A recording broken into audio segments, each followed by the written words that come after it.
Disclaimer, এই ভিডিওর মাধ্যমে কোনো ব্যক্তি বা সংস্কৃতি বা বিশ্বাসকে অপমান করার উদ্দেশ্য নয়। এই ভিডিওটি সম্পূর্ণ ভক্তিমূলক। আপনার মনে ভাবধারাকে ভক্তি করে তোলার জন্য এই ভিডিওটি বানানো হয়েছে। তো শঙ্করপুর নামে একটি গ্রাম ছিল। সেই গ্রামটি ছিল খুবই শুনশান এবং জনহীন। সেই গ্রামে দিনের বেলা যেরকমই শান্ত থাকতো, সেরকমই সন্ধে হতে হতে এই গ্রামটি হয়ে উঠত ভয়ানক রূপ। কারণ এই গ্রামেই বাস করতো একটি ভূত। রাতের বেলা এই গ্রামটি একটি ভয়ানক রূপ ধারণ করত, কিন্তু দিনের বেলা একটি বট গাছ ছিল এই গ্রামের পাশে। সেই গাছটি ছিল খুবই জনহীন, মানে শুনশান।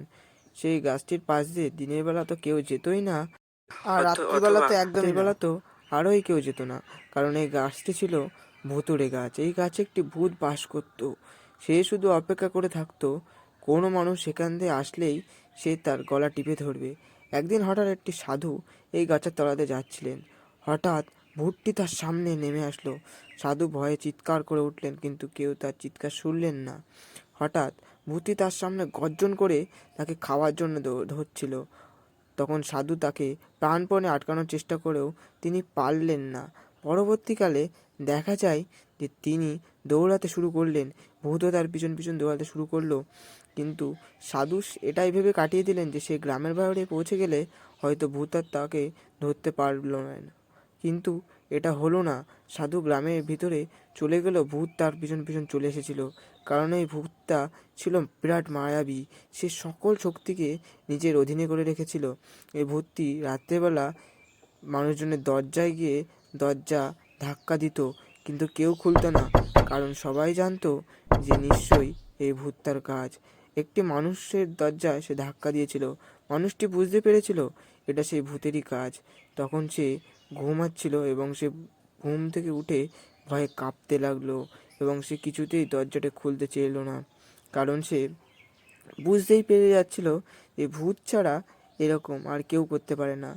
আর একদিন ঘটল, একটি নদীর পাড়ে একটি ব্যবসায়ী নদী থেকে যাত্রা শুরু করলো। সে নদী পার করে তার গ্রামে ফিরতে চেয়েছিল একটি মাঝির সাথে। মাঝিটিও তাকে নদী পার করে দিতে চেয়েছিল, এবং সেও নদী পার করতে ব্যবসায়ীকে সাহায্য করেছিল। এবং এই ভূতটি সেই গাছে বসেছিল তাদের অপেক্ষার জন্য। কিন্তু একটি বিপদ ঘটে গেল, সেই মানুষগুলো আর আসলো না। ভূতটি তখন আরও ক্ষুব্ধ হয়ে উঠল এবং আরও ভয়ঙ্কর রূপ ধারণ করলো।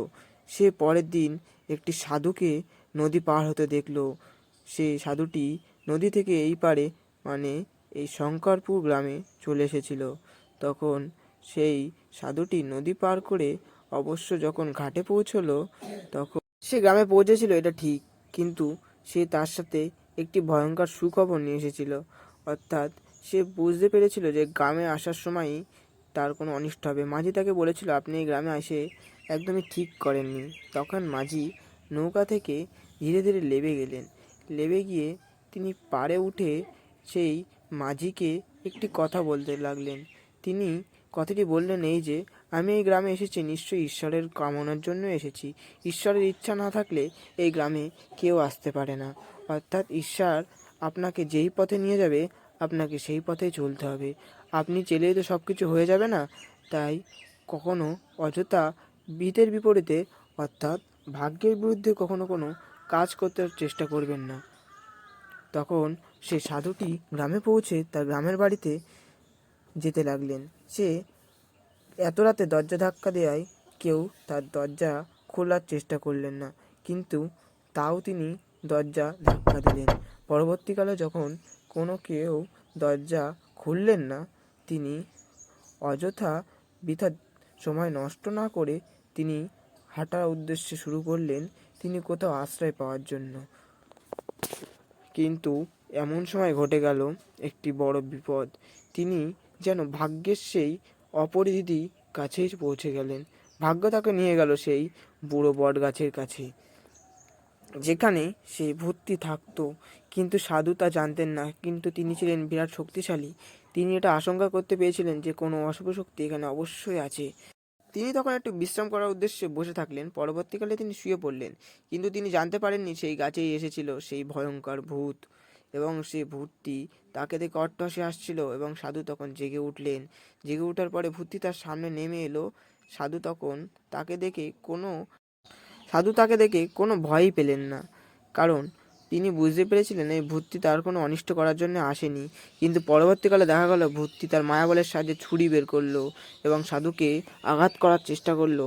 কিন্তু এই সাধু ছিল খুব ভয়ঙ্কর।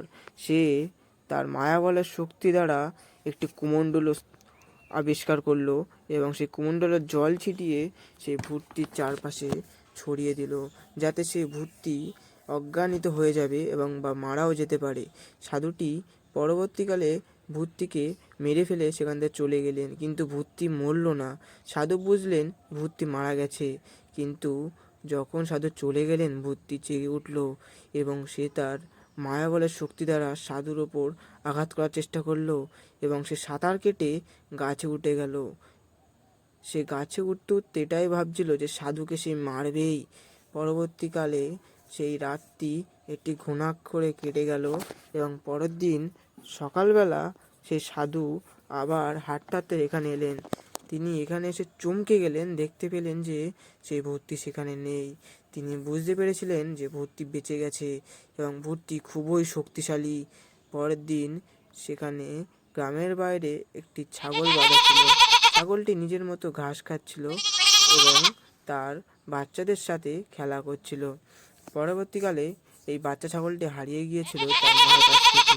তখন একটি ভূত তাকে এসে আঘাত করার চেষ্টা করছিল, অশুভ শক্তি। তখন এই ছাগলকে ধরে খেতে চেষ্টা করলো এবং পরবর্তীকালে সেই ছাগলটিকে সে মেরে খেয়েও নিল। তখনই সাধু এসে দেখলেন যে সে নিরীহ ছাগলছানাটিকে হত্যা করে নিজের আহার করছে। তখন সাধু খুবই কষ্ট পেলেন এবং ভগবান বিষ্ণুর কাছে বললেন, হে প্রভু, আমাকে এমন দিন দেখার আগে আমার মৃত্যু কেন দিলে না? পরবর্তীকালে সে খুবই কষ্ট পেল। পরের দিন সকালে দুটি লোক আস্তে আস্তে হেঁটে আসছিলেন এবং তাদের নিজের নিজের কাজে যাচ্ছিলেন। তখনই ঘটে গেল একটি মহান বিপদ। সেই ভূতটা নিজের বড় আকার ধারণ করে সমস্ত লোকের ওপর নিজের রাগ পোষাচ্ছে এবং মানুষদের ধরে নিজের আহার করছে। তখনই তারপর গ্রামবাসীরা মিলে একটি মিটিং স্থাপন করলো, যেখানে তারা সবাই আলোচনা করছিল যে তারা ভগবান বিষ্ণুর পুজো করবে মন্দিরে গিয়ে এবং তাকে প্রসন্ন করে তার কাছ থেকে সাধুবাদের উপায়টা খুঁজে নেবেন। পরের দিন তারা সকলে এই মন্দিরটির বাঁধার জন্য গাছের তলায় বসে আলোচনা করছিলেন। পরের দিন সকাল যখন হলো, তারা সবাই মন্দিরের উদ্দেশ্যে রওনা দিলেন। মন্দিরে ছিল খুবই জাগ্রত একটি বিষ্ণু ঠাকুর অর্থাৎ নারায়ণ। পরবর্তীকালে তারা সবাই এসে এই মন্দিরটিকে বসলেন এবং এখানে কৃষ্ণ ঠাকুরের আরাধনা করতে লাগলেন। তখনই প্রভু শ্রীকৃষ্ণ অর্থাৎ বিষ্ণুদেব দেখা দিলেন এবং সেই রাক্ষসটি আবার ভয়ঙ্কর রূপ, তার আকার বৃদ্ধি করে আবার সে গ্রামে চলে এসেছিল। কিন্তু গ্রামবাসীরা তাকে দেখে কোনো ভয় পেলেন না। তারা বুঝতে পেরেছিলেন যে আজই এই রাক্ষসটির নিধন হইবে প্রভু শ্রীকৃষ্ণের দ্বারা। তখনই গ্রামবাসীরা বিষ্ণুকে ডাকতে লাগলেন। ভগবান বিষ্ণু অবশ্যই আসবেন, তারা এই মনে করে ডাকতে লাগলেন। পরবর্তীকালে আমাদের দেবতা ভগবান বিষ্ণু আবির্ভাব ঘটতে শুরু করলো। তখনই মেঘ বিদ্যুৎ এবং ঝলকানির সাথে এসে গেল আমাদের বজ্রবিদ্যুতের দেবতা আমাদের প্রভু শ্রীকৃষ্ণ। সে তার চক্র দ্বারা এই রাক্ষসটিকে নিধন করার চেষ্টা করছিল এবং সে তার সুদর্শন চক্রকে সেই রাক্ষসটির উদ্দেশ্যে ছেড়ে দিলেন এবং সেই সুদর্শনই তার পরবর্তীকালে তার মুণ্ড নিধন করে দেবে। সুদর্শন সেই রাক্ষসটিকে তো অবশ্যই মারবে, কিন্তু পরবর্তীকালে তোমরা এই চ্যানেলটিকে সাবস্ক্রাইব করে ভিডিওটিকে অবশ্যই লাইক করে কমেন্টে অবশ্যই জানিয়ে যাও জয় শ্রীকৃষ্ণ। এবং সেই রাক্ষসটি দৌড়াতে দৌড়াতে গ্রামের পাশে যাচ্ছিল, কিন্তু ভাগ্য যেন তার কাছে থেমে গেল। তার পদচিহ্ন যেন এক জায়গায় ঘুরছিল, অর্থাৎ সে যেন এক জায়গায় দৌড়ে যাচ্ছিল, কিন্তু তার ভাগ্যের পা অর্থাৎ তার ভাগ্যের চাকাও থেমে গেল। তার পা আর এগোতে লাগলো না, সে সেখানেই মারা গেল এবং প্রভু শ্রীকৃষ্ণের পরের দিন তারা পুজো করতে লাগলো।